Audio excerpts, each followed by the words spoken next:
You're a victim. Here we go, CSI. So I mentioned in my youth liberation video that I wanted to discuss the concept of the mask in more depth. You don't have to watch that video to understand this one, but you should watch it anyway. To summarize, the mask refers to the psychological prison fitted on us from an early age so that we can conform to the program of society. I didn't come up with the mask, by the way. Ashanti Alston did. He was a former Black Panther who reflected on the strengths and weaknesses of their strategy and ideology while in prison, before eventually developing Black anarchism.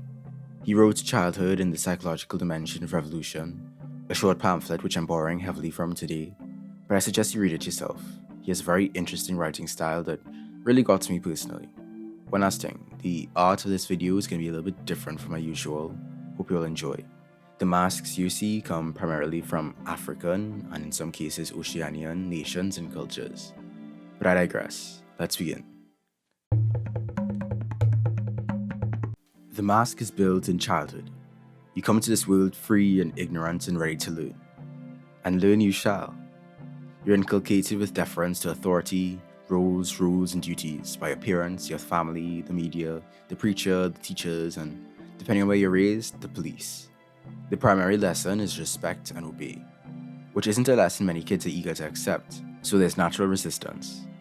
Sooner or later, though, most buckle under the pressure of all of society. We begin to construct the mask.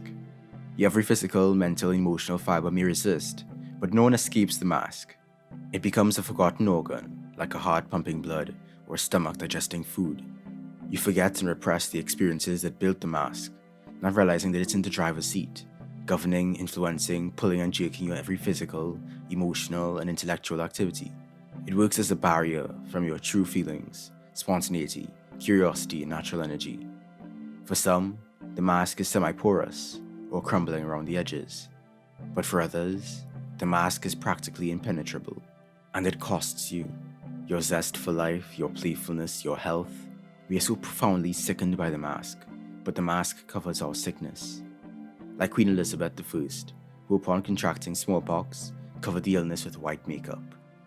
We become patriotic, powerless, apathetic, hopeless, insignificant, dependent, fearful, self-enslaving, law-abiding citizens. Distortions of our humanity. Sexist, racist, capitalist, ableist, queerphobic, religious, dogmatic, liberal, conservative, egotistical, profiteering, slavish, dishonest, narrow-minded, and cruel. This is what we call civilizing, but it's perhaps more accurate to describe it as domestication or automation. Here's an early example of the mask's construction, according to Alston. The infant could naturally signal hunger and should have their hunger satisfied then. But mama, many times, ignores this and forces the baby to comply with what's convenient for mama, or with some so-called scientifically worked out time schedule for feeding. When this happens, the baby is being put through some heavy trauma. That baby is not so scientific, nor so rigid. They're an organism of natural rhythm and needs, of harmonious instincts and pure feelings.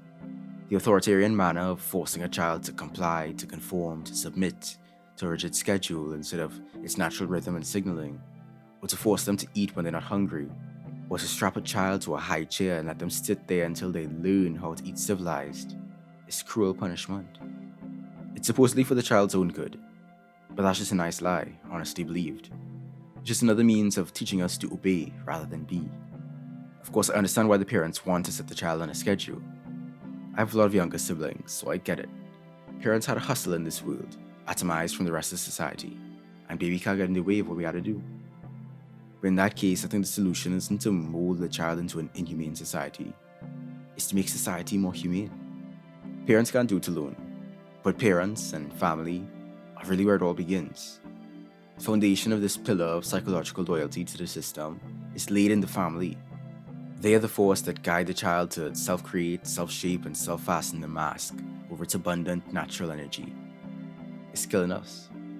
But if you're raised on poison, on sickness, it's just normal, natural even. Your character, your personality is built upon such conditions. Your behaviors, biases, morals, expressions, all part and parcel of your production. It's like I was talking about last week with the colonized and the colonized. Your personality is built by your conditions, and any revolution really would require the death of your present identity and the rebirth of another, to respond to the longing for an unadulterated life, to turn little flickers of rebellion into a blazing pursuit of freedom, consciousness, and happiness. That would be a gargantuan challenge. We all dance at the masquerade ball, bound together by our pathology. None are immune to the monster, even when we're alone, even away from the police and politics. Even though we are unchained, we are held back by fear. Like a slave who cannot run away, we are gripped by fear of life itself, of freedom that immobilizes and paralyzes. So what do we do? So why do I say that revolution, or rather revolutionaries, need therapy? I'm not really talking about our current mental health services that are inaccessible and attempt to help you adjust into a functioning member of modern capitalist society. I mean that we need to understand the mask, the self-inflicting psychological oppression, if we want to actually change the world. We need to confront the mask, not hide it under radicalism, religion, or any other distraction. To consciously fight our mass neurosis, knowing that it's not going to go away on its own, or with a few theory books from the 19th or 20th century. They too have their psychological limitations. As useful as anarchism, Pan-Africanism, Marxism, or whatever is, they're no substitute for the inner work you'll need to do. If you can't ruthlessly criticize and question all your base assumptions and all that exists, if you can't break out of the mindsets of capitalist realism, workerism, patriarchy, ageism, statism, and the rest, you're not going to get very far. You're not going far enough. If you don't uproot the weeds and reset, you're going to keep building on a cracked up foundation, perpetuating the same ideas and systems of oppression in your praxis, perhaps this time under a different coat of paint, holding on to addictions, attitudes, gestures, relationships, and traditions that keep the whole system chugging, losing sight of the freer world we all want to create, disillusioned and burnt out.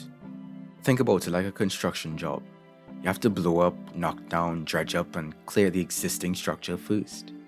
Remove the debris, the garbage, and old sewage. All those layers upon layers of crumbling infrastructure and poisonous asbestos that make up your past. Prepare a clean slate first. Then you can build. Too many people just start throwing stuff on top of what's already there. It's only after you clear the space that you can begin to mix, synthesize, add, interpret, and develop knowledges and practices for freedom. And explore how we can be constructive, creative, willing, loving, independent, communal, responsible, playful, sensual, honest, assertive, revolutionizing, and free. It takes courage, more courage than robbing a bank or climbing Mount Everest, to decondition yourself and destroy the mask. Through personal expression and interpersonal discussion, are you ready to embark on a never-ending journey to discover and build yourself in this fragmenting, oppressive world? There can be no restraints on liberation. So to paraphrase Alston, examine your own damn self. Develop the kind of liberating habits and ways of thinking, feeling, willing, working required to help us succeed in life in general, and in revolution in particular. Peace. Thank you for watching. Thanks once again to the family, Ongrad, Kobe Tamayo, John Veshi, Orishmoni, and Swavocado Jones. You can join these beautiful humans and support me too on patreon.com/SaintTrue. Or you can give a one-time donation on kofi.com/SaintTrue. Please like, comment, subscribe, and share with your fellow peoples. Feed the algorithm. Check out my previous videos for other fascinating topics. You can follow me on Twitter @_SaintTrue. Thanks again. Peace.